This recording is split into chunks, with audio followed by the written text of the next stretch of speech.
Welcome back to the Master of Mirrors. Tonight's reflection is cracked, twisted, and terrifying. If you are ready to face the truth, dim the lights. Let's gaze into the abyss together. My grandfather was a master woodsman. He disappeared for 3 days. What came back wasn't him.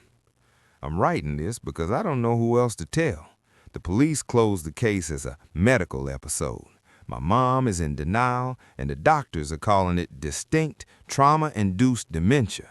But I know what I heard on the tape, and I know what I see standing at the edge of the tree line every night since we brought him home. For context, you need to understand one thing about my grandfather, Arthur. He isn't some suburban retiree who bought a walking stick and a North Face jacket. The man is 74 years old, built like a rusted coil of barbed wire, and has lived in the foothills of the Smokies his entire life. He taught me how to track a deer before I could multiply fractions. He knows the woods behind his property better than he knows the back of his own hand. He knows the difference between a fox snapping a twig and a man snapping a twig. That's why none of this makes sense. It started last Tuesday. It was a crisp afternoon, typical for November. Pop said he was going to head up to the ridge, a limestone outcropping about 2 miles into the property, to check the battery on one of his trail cams. He wanted to see if the big buck we'd been tracking was still moving through that corridor. He left the house at 3:30 p.m. He said he'd be back by 5 p.m. for dinner. When 5:30 rolled around, Mom wasn't worried. She probably saw something and sat down to watch, she said, stirring the gravy. By 6:30, the sun had dipped below the mountain, and the blue-black twilight of Appalachia had set in. That's when the knot formed in my stomach. Pop didn't carry a cell phone. He called them leashes, but he never, ever missed a meal. And he never navigated the ridge in the dark if he could help it. The terrain there is treacherous, loose shale and hidden drop-offs. I grabbed my flashlight and his spare rifle, more for comfort than anything else, and told Mom I was going to walk up the trail to meet him. I walked the ATV trail for the first mile. It was quiet, too quiet. Usually at dusk, the woods come alive. Crickets, tree frogs, the rustle of raccoons. But that night, the air felt heavy, like the atmosphere before a thunderstorm, even though the sky was clear. It felt like the trees were holding their breath. I searched until 2 a.m. The sheriff's department arrived at dawn with dogs. The search lasted 3 days. It was a massive operation. Volunteers, drones, K-9 units. I didn't sleep. I spent every hour in those woods screaming his name until my throat bled. The weirdest thing was the dogs. Every time the handlers brought them to that spot on the trail where the footprints ended, the dogs would whimper and lay down. They refused to track. On the morning of the 3rd day, they found him, or rather, he appeared. A drone operator spotted a figure standing in the middle of a clearing in Sector 4, a dense patch of old-growth forest, about 6 miles north of where he vanished. When the rescue team got to him, he was standing perfectly still. He wasn't leaning against a tree, he wasn't sitting, he was standing, rigid, arms at his sides, staring straight up at the sky with his mouth wide open. When I got to the ambulance, he looked at me, but he didn't see me. His eyes were blown wide, pupils dilated so much his eyes looked entirely black. Pop, I grabbed his hand. It was ice cold. Not just cold, it felt heavy, dense. He slowly turned his head toward me. His voice sounded like grinding stones. "The green is too loud." That was 4 days ago. We brought him home from the hospital yesterday. Physically, aside from severe dehydration and the foot injuries, he's fine. But he isn't Arthur. He sits in his armchair in the living room and stares at the wall. He won't eat unless we put the spoon in his mouth. But the worst part is the mimicry. If I cough, he coughs immediately. Same pitch, same duration. If Mom laughs nervously on the phone, he makes a sound that is technically a laugh, but it comes from the back of his throat without any mirth. It sounds wet. Last night, I couldn't sleep.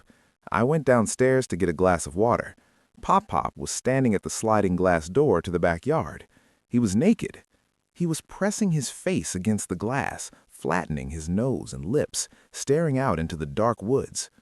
"Pop?" I whispered. He didn't turn around. He just spoke. "They want the shell back, Caleb." I froze. He knew my name. That was the first time he'd used it. "Who?" I asked. "The trees," he said. "They aren't trees. They're legs." I turned the light on.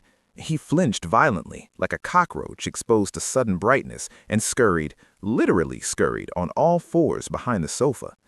It took me and Mom an hour to coax him out. This morning, I remembered the trail cam.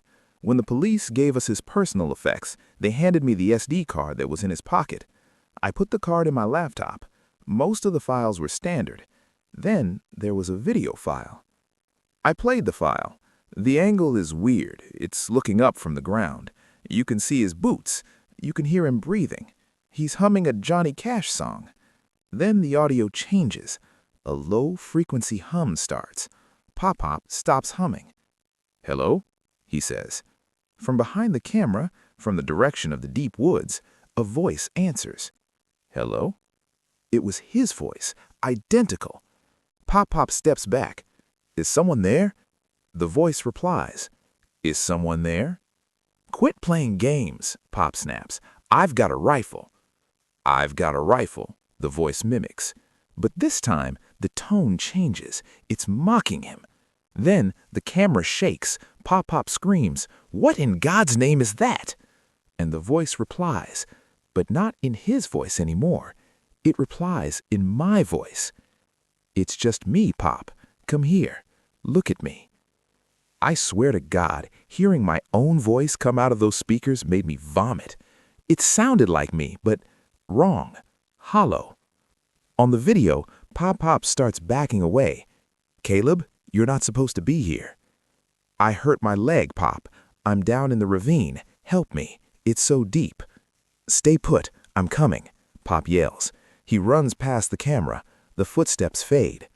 The video recorded for 10 more minutes. At the 4:12 mark, something steps into the frame. It looked like a tree, but it was made of meat. Rough, gray, bark-like skin that pulsed. It had no face, just a vertical slit that opened to reveal rows of white, needle-like protrusions. It bent down over the camera. I saw an eye, a human eye, blue. It was my grandfather's eye, embedded in the bark of this thing's leg. The thing opened its slit mouth and spoke into the lens. "We have emptied him.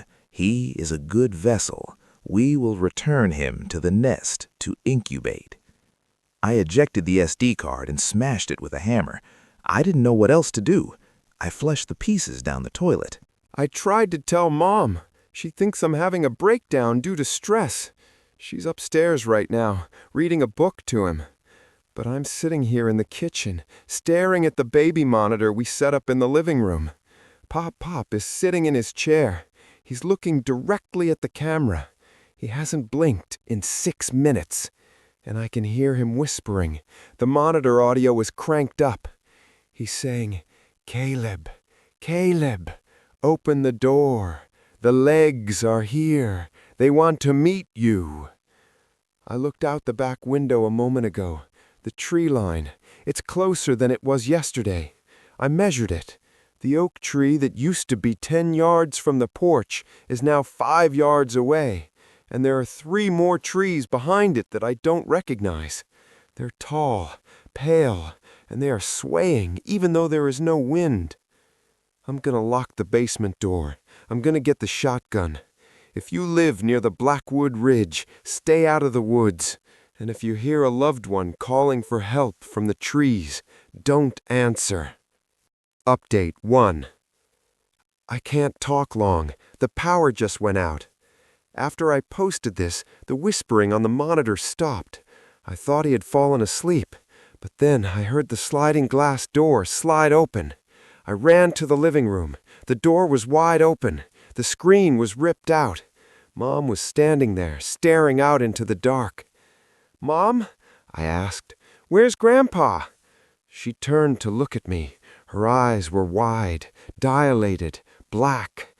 "She went to join the legs," she said. Her voice sounded like grinding stones.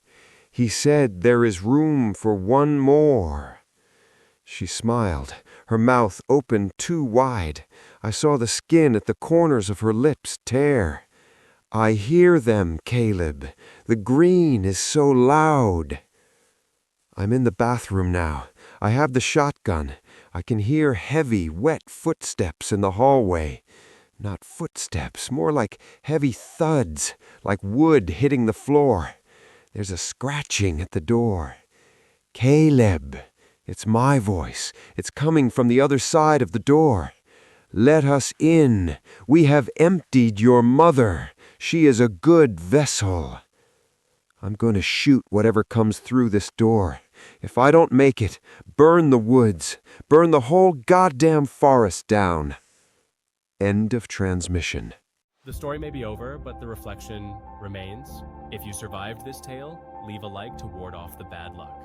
To gaze further into the abyss, make sure you subscribe to the Master of Mirrors and ring the bell. You never know what might be standing behind you in the next video. Watch your back.